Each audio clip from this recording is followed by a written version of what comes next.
Amados, vamos comentar o nosso segundo texto. Primeiro texto bíblico hoje que dia nós encontramos no livro de 1 Contas, o capítulo 5 e o capítulo 6. Capítulo 5 de 1 Contas, vamos ver, a partir do verso 2. Então Salomão convocou Jerusalém e os anciãos de Israel e todos chegaram, e todos os chefes da tribo e os príncipes entre os filhos de Israel para fazer subir a arca do concerto do Senhor à cidade de Davi, que é Sião. Então, meus amados irmãos, nós vemos aqui que Salomão terminou a obra e agora ele chama, congrega todos os príncipes, todos os sacerdotes, todos os cantores para inauguração do templo, vamos dizer, levar a arca do Senhor para o templo, não é? E nós vemos aqui que ele diz que dentro da arca do Senhor, versículo 10, ele diz, na arca não havia senão somente as duas tábuas que Moisés tinha posto junto a Horebe, quando o Senhor fez concerto com os filhos de Israel, saindo ele dos Egito. Então nós vemos, meus amados irmãos, que a Bíblia diz que os sacerdotes, aqui nós vamos ver a instituição dos sacerdotes, das turmas que eram designadas por Davi, os cantores também, que eram filhos de Asaf, né? E os demais porteiros, pessoas que trabalhavam na casa de Deus, conforme diz aqui o versículo 13, a parte de porque era bom e porque a sua benignidade dura para sempre. Então a casa se encheu de uma nuvem, a saber, a casa do Senhor. Não podia o sacerdote ter-se para ministrar por causa da nuvem, porque a glória do Senhor encheu a casa de Deus. Que coisa boa, né, irmão?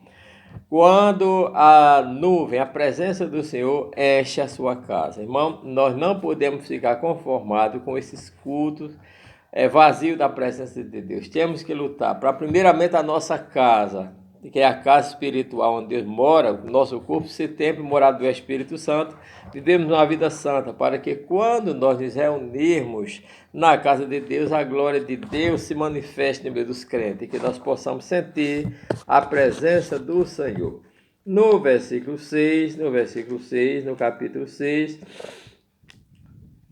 nós vemos que Salomão chega na casa do Senhor e ele faz uma grande oração. Primeiramente, ele disse ao povo que o Senhor tem dito que habitava em trevas, mas ele tinha edificado uma casa a Deus, não é? Ele virou o rosto para a congregação, abençoou o povo, Salomão, e ele começou agora a fazer uma oração abençoada no capítulo 12. Diz que ele se pôs perante o altar ao Senhor, de frente da congregação de Israel, e estendeu as mãos, né? E ele fez uma oração a Deus e disse ao Senhor que o Senhor agora entrasse para habitar naquela casa, que Deus estivesse atento às orações feitas naquela casa, que Deus, mesmo dizendo que não habitava na terra, em casa feita por mão de homem, porque ele disse também que o céu dos céus, conforme o versículo 18, não é suficiente para suster ao Senhor Deus. Mas ele pede no versículo 18, atenda a oração do teu servo, a tua súplica, ó Senhor Deus, para ouvir o clamor e a oração do teu servo perante ti. Então ele disse que os olhos de Deus estivessem sobre aquele lugar de dia e de noite, né? Porque naquele lugar é colocado o nome do Senhor.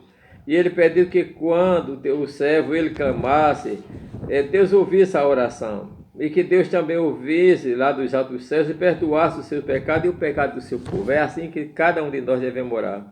Ele pediu, dizendo também no versículo 22, que quando o homem pecar contra o seu próximo e puser juramento, né? Então que ele se arrependesse, que Deus abençoasse.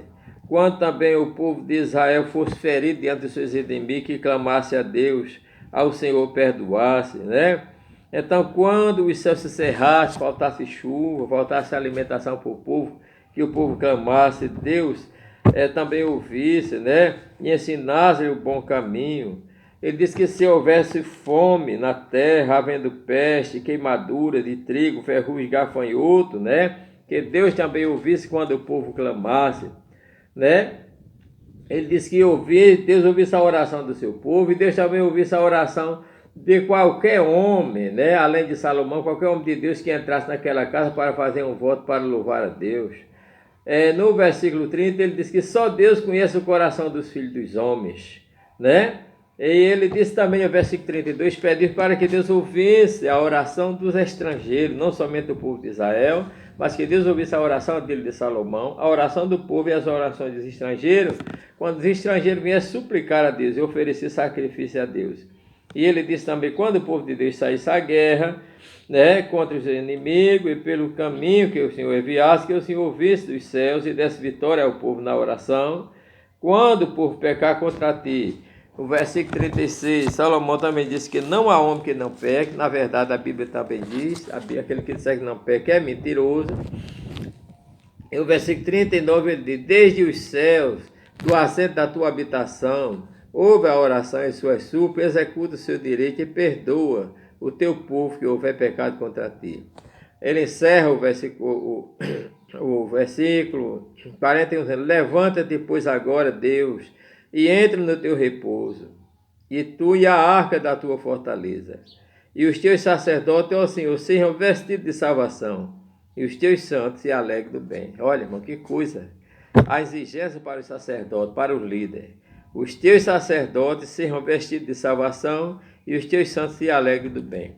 Não há nada melhor do que um pastor, do que um líder, do que uma liderança revestido de salvação, da glória de Deus, da presença de Deus, que tem intimidade com Deus. Ele traz alegre, ele traz o bem para o povo, né?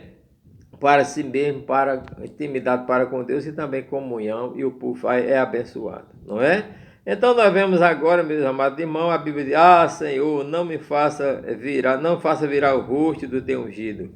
Lembra-te da misericórdia de Davi, teu servo. Então nós vemos que Salomão, depois de inaugurar o templo, ele fez essa oração poderosa. Pensa uma oração, irmão, uma das orações mais sábias. Você vai ver ele continuando orando aqui no capítulo 7, é um assunto da próxima semana, mas lê com cuidado essa Bíblia, esses 2 capítulos, 5 e 6 segundo as crônicas, tem muito que a gente aprender. Que Deus abençoe os irmãos.